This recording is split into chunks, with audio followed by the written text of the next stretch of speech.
AP private ఆసుపత్రుల association కీలక ప్రకటన విడుదల చేసింది. ఎన్టీఆర్ వైద్య సేవ కింద అవుట్ పేషెంట్ డిపార్ట్మెంట్ ఓపీడీ సేవలు నిలిపివేయాలని నిర్ణయించింది.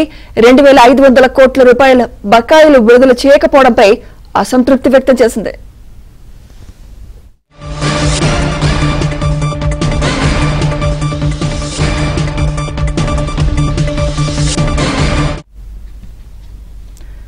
బ్రేకింగ్ న్యూస్ చూస్తున్నాం. ఏపీ ప్రైవేట్ ఆసుపత్రుల అసోసియేషన్ కీలక ప్రకటన విడుదల చేసింది. ఎన్టీఆర్ వైద్య సేవ కింద అవుట్ పేషెంట్ డిపార్ట్మెంట్ ఓపీడీ సేవలు నిలిపివేయాలని నిర్ణయించింది. 2500 కోట్ల రూపాయల బకాయిలు విడుదల చేయకపోవడంపై అసంతృప్తి వ్యక్తం చేసింది. ఇదే అంశంపై మరింత సమాచారం మా ఏపీ బ్యూరో చీఫ్ రామారావు అందిస్తారు. రామారావు.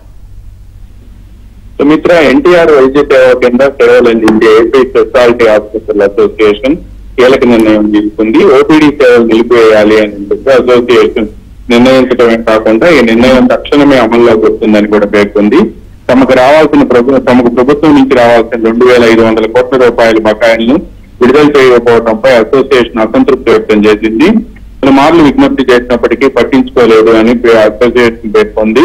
ఈ ఏడాది ఏప్రిల్లో తమకు బకాయిలు విడుదల చేయాలని చెప్పి ప్రభుత్వాన్ని సంప్రదించినప్పటికీ కూడా 2 నెలల్లో విడుదల చేస్తామని ఆనాడు హామీ ఇచ్చారని, నేటికి దాదాపుగా 6 నెలలు అవుతున్నప్పటికీ కూడా ఎటువంటి నిర్ణయం తీసుకోలేకపోయారని, రూపాయి కూడా విడుదల చేయలేదు అని చెప్పి వాళ్ళు ఆగ్రహం వ్యక్తం చేశారు. రోగులకి చికిత్స అనంతరం నిర్వహిస్తున్న ఓపీడీ సేవలు నిలిపివేయాలి అని చెప్పి నిర్ణయం తీసుకోవడమే కాకుండా అసలు అవుట్ పేషెంట్ డిపార్ట్మెంట్ లో ఎటువంటి సేవలు కూడా ఎన్టీఆర్ వైద్య సేవ ట్రస్ట్ కింద నిర్వహించకూడదు అని చెప్పి నిర్ణయించారు. దీంతో పాటు ఆసుపత్రులు చికిత్స తర్వాత రోగులకు IVRS కాల్స్ ద్వారా వేస్తున్న ప్రశ్నలతో రోగులకి ఆసుపత్రులకి మధ్య ఉన్న సంబంధాలు దెబ్బతింటున్నాయని కూడా ఆగ్రహం వ్యక్తం చేసింది.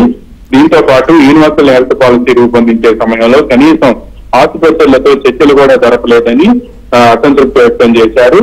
ఎన్టీఆర్ వైద్య సేవ కింద ఓపీడీ సేవలను తక్షణమే నిలిపివేయాలని నిర్ణయం తీసుకోవడం గత్యంతరం లేని పరిస్థితుల్లోనే ఇటువంటి నిర్ణయం తీసుకోవాల్సి వచ్చిందని కూడా వాళ్ళు వివరించారు. బకాయిలు పేరుకోవడం వల్ల సిబ్బంది జీతపత్యాలతో పాటు ఆసుపత్రుల నిర్వహణ, ఇంప్లాంట్స్ కొనుగోలు భారంగా మారింది అని కూడా అసోసియేషన్ పేర్కొంది. ఈ సమస్యను పరిష్కరించేందుకు ప్రభుత్వం ఎన్టీఆర్ వైద్య సేవా ట్రస్ట్ అధికారులు చొరవ తీసుకోవాలని, వెంటనే చర్చలకు కూడా పిలవాలని కోరారు. లేని పక్షంలో తదుపరి అసోసియేషన్ సమావేశంలో మరికొన్ని కీలక నిర్ణయాలు తీసుకునే అవకాశం ఉంది అని కూడా వారు వివరించారు. Sumitra. Right. Thank you Ramarao.